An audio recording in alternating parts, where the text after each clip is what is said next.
Hello there. The greatest trick the devil ever pulled was convincing the world he didn't exist. I said it before and I'll say it again. Life moves pretty fast. You don't stop and look around once in a while, you could miss it. Keep the change, you filthy animal. Good morning, Vietnam! We're so lucky to have our next guest on. He's Jeff Howe, and just back in the behind-the-scenes look quick, if you don't mind me kissing up a little bit, Senator. So I sent out email, you good for tomorrow at this time, and you always see you there. We never discuss what we're going to talk about. It's just whatever's going to happen during the day, and we'll discuss it here. But then we get that little commercial time where everybody's doing a commercial before we get back on. You're on, and we're getting ready. And folks understand, here's an example of what we talked about. Your phone went out 2-3 times. You had to reconnect and get back on with us. And then we start chatting the Olympics. Nothing to do with what I'd even think I'd talk with you about. And we get into that. I appreciate you here because you will talk about anything with me, because I'm going to talk Olympics with you now. I'm sorry. Oh, absolutely. I love it. I can talk about anything, right? I'm probably not a real in-depth guy on a lot, but I can get into just about any discussion. That's why my smile on my face is, because you're sitting there and I'm like, oh, we got to talk about this and this, and I'm getting my stuff lined up, and then you jump on about the Olympics we were talking about, and now we're having this whole conversation. I want to have this conversation on the air, because I brought up that the Olympics, I get they're going on, but until the men's hockey gets going, I don't get going. And I have no doubt that was from 43 years ago in 1980 when the Miracle on Ice happened. But that got me into Winter Olympics. Not even a hockey guy, but I'm just excited about it. Oh, and I want to share what you said in the green room, if you pardon the expression. You came out and said, well, you were messing around with the Super Bowl, Al. I was watching it this weekend because you are into it. I love that. Yeah, I mean, the curling piece, unbelievable. Oh, I love curling. Right? A couple of people from Duluth took gold. Oh, yeah. Right? And then now you got the team event going on where you got 4 of them going. And I was watching I watched the moguls. I watched all of that, right? I'm into it. But let me ask you about... Believe it or not, I bounce between 2 different channels because one's got one on, one's got the other. So I'm bouncing back and forth to see what's going on in the different events. Yeah. My question to everybody has been, because this is me, I don't dislike the events, but I dislike them being in the Olympics, is the judged events. I watched the dual skating thing. It's beautiful. I mean, the fact they can do that on ice is off the charts for me. But then one team wins because the music was better or their toe was turned. To me, that's not Olympic stuff. Does that make sense?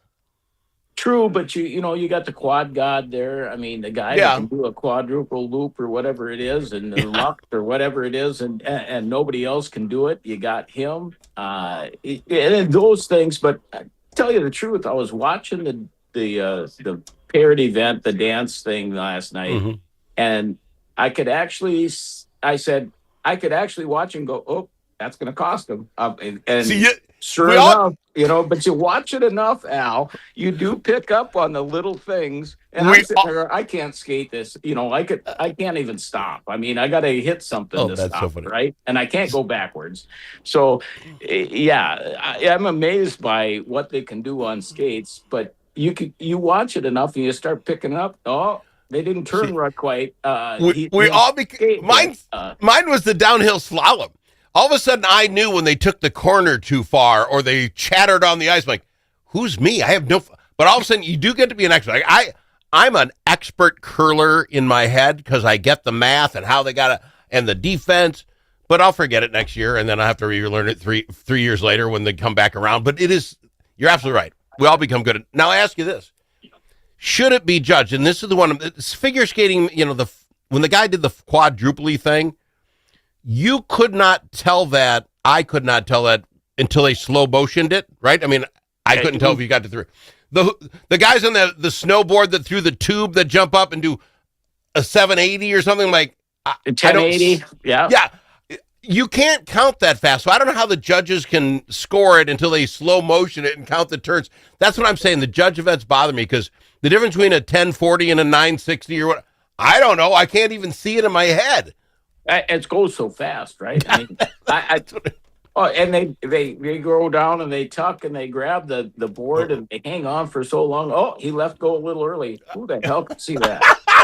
That's what I'm saying. And all of a sudden, the German judge just hates us and he gives us bad marks. So anyway, I love the sports. Again, the figure skating is beautiful. The stuff in the half pipes are just ungodly that anybody ever started to do that to begin with. Why they did it is beyond me, but I love watching it. So we got that. It's great stuff. The thing that really comes out again is how do you have a guy that says he's there for his friends and family, he's not there for his country? What are you doing there? Okay. You should be gone.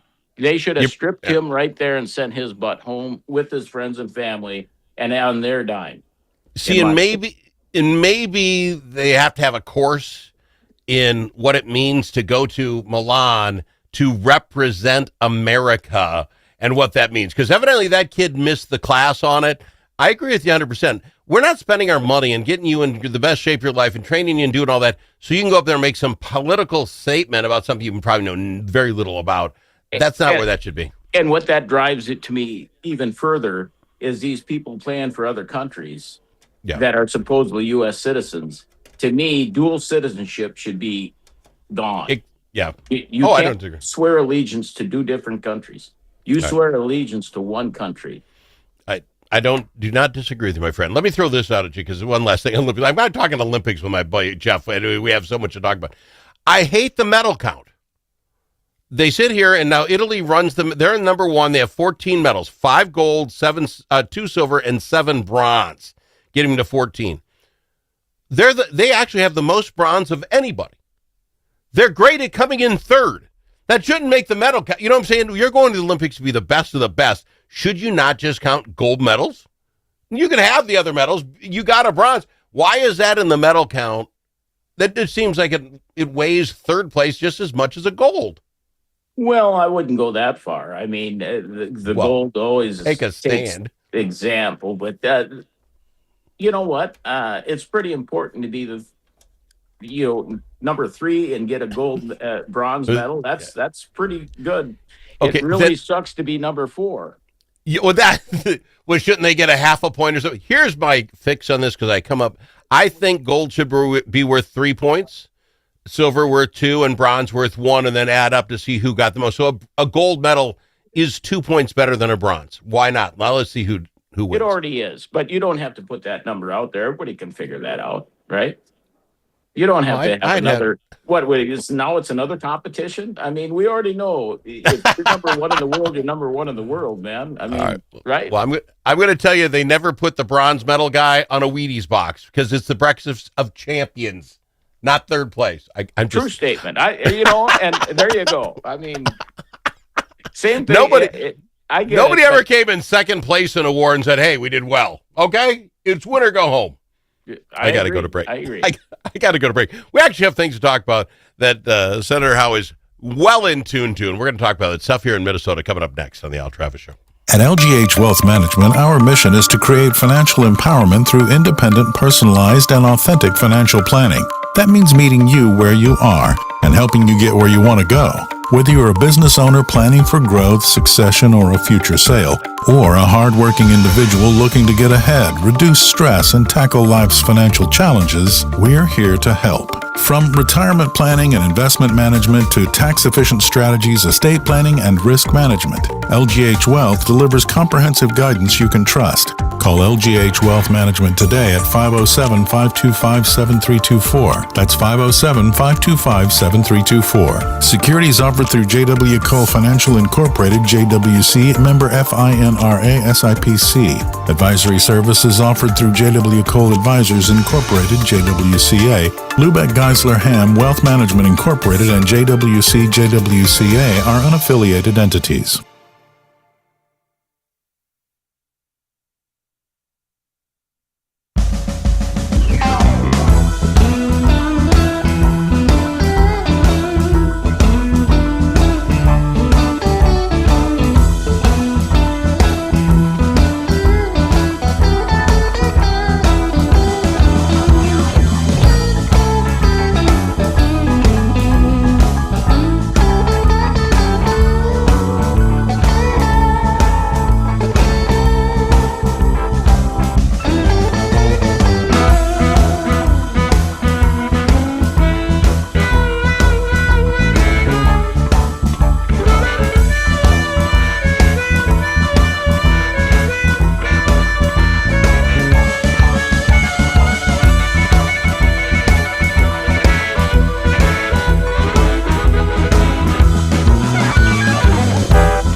The Al Travis Show, the last place you can go and hear all sides. Respectful, thoughtful, and grateful. I've got him, Senator Jeff Howe, on the program with us, and I wanted to hit you up in this, as far as things here in the state of Minnesota. I thought it was interesting. Maybe you can shed light on, maybe you know, maybe you don't, but I know you'll have a thought. Speaker of the House, Dameth, came out last week and said she is going to abide by the endorsement. I think that's good. I think Minnesota has an issue. Minnesota Republicans have a problem with that.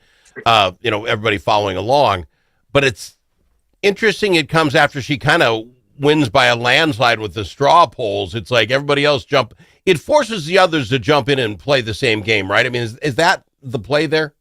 Well, the thing is, I think you've seen a lot of folks. She already came out with that earlier. I think it just got publicized because I think there was. I think Qualls said he was the only one, and I think she responded to that saying no, she was too. Okay. And so, but I think you've got some other candidates that said it doesn't make any difference. They're going to take this to a primary, and I think the history shows that hasn't gone well for people to go to the primary, right? It is if you're a Democrat, it works well. If you're a Republican, it never has happened, right? Yeah. So, but even at that, it makes it such a longer process or shorter process for the person who gets it. It almost defeats the purpose. It really makes it difficult, though, if you take it to a primary, because then you've got 8 or 9 weeks to campaign. Yeah. And, I applaud Jensen for getting out of the governor's race. I think he's seen the handwriting on the wall. The rest of those folks should take a hint and figure out that either there's going to be continued life without being the governor, or get behind somebody, coalesce, make a deal, be the commissioner of something, whatever it takes, and do something different. Well, I got to imagine the next couple of weeks that happens, right? Some people after those straw polls in the caucus have to be seeing fundraising really shriveling up fast. And at some point, you're right? Yeah. You got to see some of those donors are going, this is such a long shot. I can't put my money here. I'm going to put my money on somebody I think is going to be a winner. And, right, it's hard to believe, Al, that next Tuesday, we're in session. Yeah. Oh, it's coming fast. And so like last Wednesday, I spent my whole day down at the Capitol starting to get ready. And then they've got this new, who can walk in with a firearm and who can't. And and now we've got new screening everywhere, and now it's going to take longer to get someplace. So my whole traffic pattern's going to change. Well, let me ask you this. I want you to do something I want a law. I've come up with a law because this story came out this week, but is getting no real coverage. NPR covered it. I give them credit. But basically that Optum group that we paid a couple $1 million for to look into Minnesota Medicaid, right? They looked in there, came out with their first report, their first finding, and basically it said Minnesota's Medicare payouts found that direct policy violations have cost the state more than $52 million. But a couple of things. If you looked at all of it, they say Minnesota could save $1.7 billion if we just close up the gaps in the policy. The director, John Conley, comes out and says, just so everybody understands, this isn't fraud. This was us not following our own rule books, our own policies. Good God. $1.7 billion. We are wondering, Trump came out $1 billion in fraud and everyone's arguing whether it actually be $1 billion. We have $1.7 billion in not following the rules. Someone should be fired. Absolutely. What? Absolutely. And you know what? It should start at the top and go down to at least the supervisor level. Well, this is John Conley, the Minnesota Medicaid director, came out and said, I want to point a couple of things out. This isn't fraud. It's us just not. He literally said it's his own group not following their policies. So where does the buck stop? It stops, right? And the thing is nobody was paying attention. I will say, though, I'll go out on your show and tell you that I believe that if we have any surplus left by the time we get going here in this session, we should spend it on improving our computer systems Yeah, that you're the- track this stuff. That stuff that we got still stuff on DOS on green screen. Are you kidding me? What? Yeah, so you're like the second or third person to bring that up this week. Let's do that, and actually that way we can track this stuff and make sure that they're following policy. We can actually go back and see who did what wrong and show them the door and hire somebody that actually will do the right thing. Because integrity means something, or it should, and it hasn't meant anything in the last 8 years, in my opinion. Oh, agreed. And this guy says, you ask, how do you improperly not follow the rules? He said, it included providers filing claims wrong, but we paid them anyway. Now, if you know they filed it wrong, what are you doing? Hey, fill this out the right way. Do whatever. An AI program would tell you if all the dots were checked, right? I mean, this isn't hard. And what gets me is on the daycare stuff, right? Family daycares, we require the counties go out and pay a couple of visits a year on those folks. Yeah. But the centers get off free because the state does it, and the state isn't going out and doing it. And, we're going to do a phone-in deal. We're going to do it virtually. Really? So why are we putting so much pressure on the family daycares and not doing the centers? I mean, give me a break. Who made that rule? Who made that policy? Yeah. What are we doing?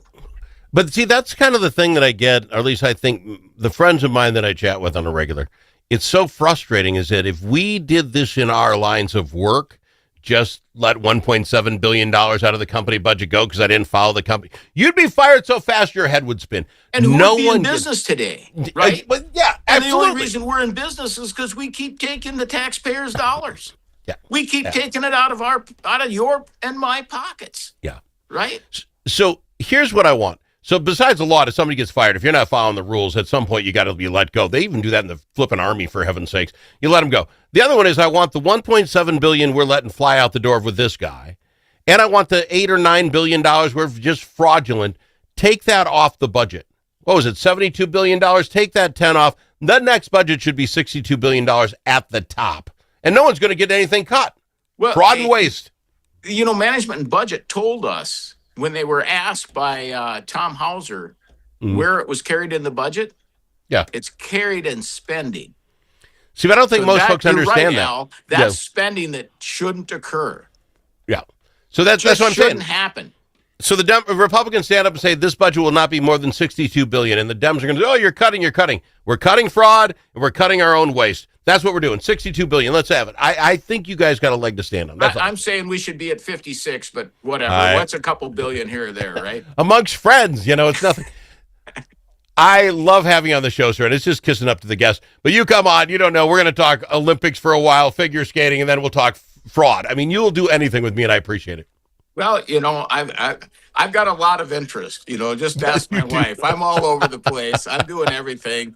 It'll be a twist of stuff when I actually pull the pin on this next year, and we're done out of the legislature. But I'll guarantee you we'll still be involved. I appreciate you a ton, my friend. Always. Senator Jeff Howe on the Al Travis Show. You need a friend at the Capitol who knows how to get things done. And you're in line.